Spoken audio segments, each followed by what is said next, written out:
Crystal chandeliers bathed the ballroom of the Royal Meridian in warm gold light, reflecting off polished marble and gowns that probably cost more than most people's annual salaries.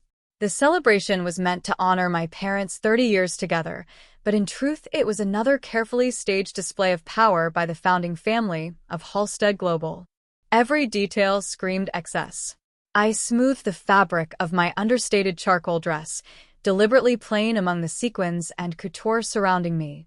Across the room, my older brother Daniel held court, laughing loudly as he entertained a cluster of executives with stories about his latest takeover. He thrived on attention, always had. The heir, the prodigy, the man everyone expected to inherit the empire. Elena, my mother's voice interrupted my thoughts. She approached with her practiced smile, leaning in for an air kiss that stopped just short of her flawless makeup. You finally showed up. Though honestly, darling, you could have dressed a little more appropriately. I swallowed the reply that burned on my tongue. The dress I wore was custom-made and worth more than anything she had on, but she'd never guessed that. I liked it that way. Being underestimated was a strategic advantage. Happy anniversary, I said, placing a small, neatly wrapped box into her hands. She weighed it briefly, her lips tightening just a fraction. How sweet, she murmured, already disappointed. Daniel's gift, a luxury yacht charter through the Mediterranean, had set an impossible comparison. My father joined us, champagne flute raised. Still running that little venture of yours, Elena? It's doing very well, I answered calmly. He nodded without listening. They never did. To them, my company was a hobby, a phase. They never bothered to ask what it actually was. Daniel strolled over, his new watch flashing under the lights. Doing well, he echoed with a grin. That's what people say when they're barely hanging on. What is it now, 5 employees? Enough, I replied with a polite smile. See, he said to our parents. While I'm closing 9-figure deals, my sister's still playing startup founder. My mother patted my arm as if consoling a child. You know there's always room for you at Halstead Global. Maybe managing smaller accounts. I'm quite content, I said evenly. Daniel pulled out his phone. Speaking of content, have you seen the news? We just finalized the acquisition of Sentinel Dynamics. My father beamed. Daniel handled it himself. Sentinel Dynamics was a mid-level security firm and a direct competitor to mine. Congratulations, I said, taking a slow sip of champagne. 200 million, Daniel bragged. Hard to imagine, isn't it? If only he knew I'd been tracking that deal for over a year. Every move they made, every share they bought. I'd seen it all. With Sentinel on board, Daniel continued, we're launching a new AI division. We'll dominate the market before these small operators even know what hit them. He glanced at me pointedly. My phone vibrated in my clutch. Right on time. I should take this, I said. My mother frowned. At a family event. Must be trouble, Daniel added with a laugh. I answered and switched to speaker.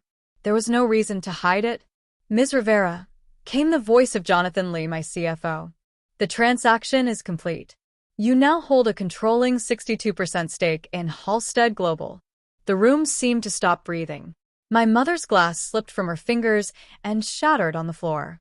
Conversations nearby faltered. I kept my gaze steady. What did he say? My father whispered. I raised a finger, still focused on the call. Thank you, Jonathan. Is the board ready for tomorrow? Yes. Emergency session at 9. Press release is queued. Perfect. Proceed. I ended the call. Around us, phones began buzzing as alerts flooded in. Daniel stared at his screen, his color draining fast. This can't be real, he muttered. We would have known. Would you? I asked softly. The way you knew Sentinel was already obsolete? My father grabbed Daniel's phone, scanning frantically. Silent acquisition shell entities accumulated over 19 months. 19, actually, I corrected. It's amazing what people miss when they're too busy dismissing you. My mother sank into a chair. But your company, Riven Solutions, is currently valued at just over $8 billion, I said. 3 years ago, it was small. Now it leads AI security across Europe and Asia. Daniel shook his head. I oversee all major tech deals. I would have known. Yes, I replied. You oversaw buying a company whose biggest clients had already signed with me. Realization hit him like a punch. You let me do this. You did it to yourself, I said calmly. My father stepped closer, voice measured. Elena, let's talk like family. Family? I echoed. Was it family when you told me tech wasn't a place for women? When you laughed at my ideas? The screens around the ballroom flickered, replacing anniversary photos with breaking news. My image appeared beside the headline announcing the acquisition. Gasps rippled through the crowd. $6.5 billion, Daniel whispered. Where did you get that kind of capital? Remember that crypto investment you mocked years ago? I asked. That was my seed money. Board members approached, led by Richard Cole, the senior director. Ms. Rivera, he said warmly. The board looks forward to your leadership. Thank you, I replied. My father tried once more. We can fix this. I already have, I said. And Daniel? My mother asked weakly. He'll stay, I answered, turning to my brother. Regional sales might suit you. You can't demote me, he snapped. The numbers say otherwise, I replied, showing him the reports. Richard cleared his throat. We should prepare for the press. Of course, I said. Halstead Global will remain a family company. I turned to the guests. Please enjoy the evening. Consider it a celebration of new beginnings. As I headed for the exit, Richard walked beside me. Why let them announce Sentinel today?